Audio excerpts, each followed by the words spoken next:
Hello. In this week's Torah portion, Miketz, Jacob tells his sons, go down to Egypt. Go down in Hebrew is Redu, and the letters of Redu, Resh, Dalet, Vav, add up to 210. On the other hand, we know that the Israelites stayed in Egypt for 210 years. So we conclude that this was foretold in the word Redu. This is known as Gematria, or Jewish numerology. This week, we'll go off on a tangent and explore it. Gematria consists of assigning a number to each Hebrew letter. By tradition, the first letter, Aleph, is 1, Bet is 2, Gimel is 3, Dalet is 4, and so forth up to 10. Then the letters in alphabetical order are assigned the numbers 20, 30, 40, etc. up to 100. Then 200, 300, and finally the last letter, Tav, is 400. Some include the final form of the letters, others don't. For those, the final Kaf is 500, and the next final letter is 600, up to the final Tzadi, which is worth 900. For example, the word Hai, Het Yod, meaning alive, is worth 18, because Het is worth 8 and Yod is worth 10. Because 18 is associated with life, the custom arose to make charitable contributions in multiples of 18. The name of God, the Tetragrammaton, is worth 26. Shalom, meaning peace, is worth 376. That's 300 plus 30 plus 6 plus 40. When two words or phrases have the same gematria, meaning that they are worth the same number, it is believed that they have deep connections. Commentators then speculate on what these connections might be. Also, two gematriot that differ by 1 are considered to be the same, because they are close enough. 19th century Rabbi Tzvi Elimelech Shapiro of Dinov, known as Bnei Sachar, writes, quote, from where do we know that gematriot that differ by 1 are considered equal? We learn this from Jacob, saying that Ephraim and Menashe, gematria of 726, are equivalent in his eyes to Reuben and Simon, gematria of 725. And when did Jacob say that? In the Torah, when he reversed his right and left hands in Genesis 48. Gematria is widely used in Jewish mysticism in particular. What do Jewish commentators say about Gematria? They are either in favor of it or neutral to it, not opposed to it. But they lay down two rules about Gematria. First, you cannot extract Jewish law or halacha from it. No rabbinic rulings must be based on it. For example, one cannot say, the name of this product has the same gematria as the word kosher. Therefore, this product is kosher. Second, as the Ramban or Nachmanides emphasized, gematria cannot be used to foretell the future. It is only a mnemonic device.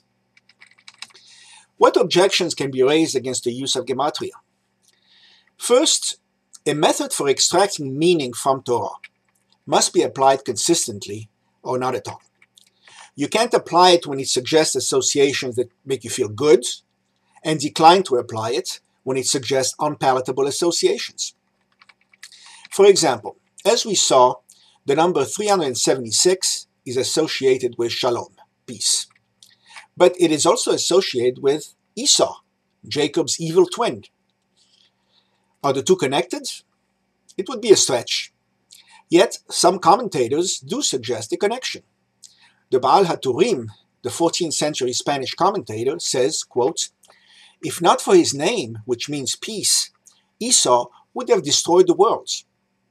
And, quote, always be first to greet a person with shalom, even if he is a Gentile like Esau. Another commentator says, there is no peace for Israel, that is, Jacob, if there is no peace for Esau.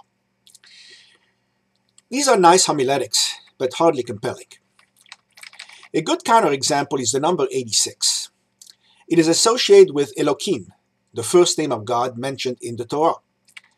But it is also associated with the word Hateva, which means nature. Do we conclude that God is the same as nature? That would be pantheism. and is specifically rejected by Jewish thoughts. Another counterexample is the number 210. Again, in our parsha, Jacob tells his son, go to Egypt. Go down is Redu, and Redu is 210. The Israelites stayed in Egypt for 210 years, and Gematria conclude that this was foretold in the word Redu. But earlier, God told Abraham, get yourself out from your country to a land that I will show you. Get yourself out is Lech Lecha. Lech is 50, that is 30 plus 20, and Lech Lecha is 100. If the final half counts as 500, then it's 530 plus 530 or 1060. Did the Jews spend 50 years in Israel? 100? 530? 1060? None of the above. So why interpret the Gematria that way in one case and not the other? Or take the lifespan of the patriarchs. It was noted that the factors always add up to 17, which is the Gematria for Tov, or good. Indeed, Abraham lived to 175, or 5 times 5 times 7. And note that 5 plus 5 plus 7 is 17. Isaac lived to 180, or 6 times 6 times 5. And note that 6 plus 6 plus 5 is 17. Jacob lived to 147, or 7 times 7 times 3. And notes that 7 plus 7 plus 3 is 17. But a factorization is done with prime numbers. 6 is not a prime number. It is 2 times 3.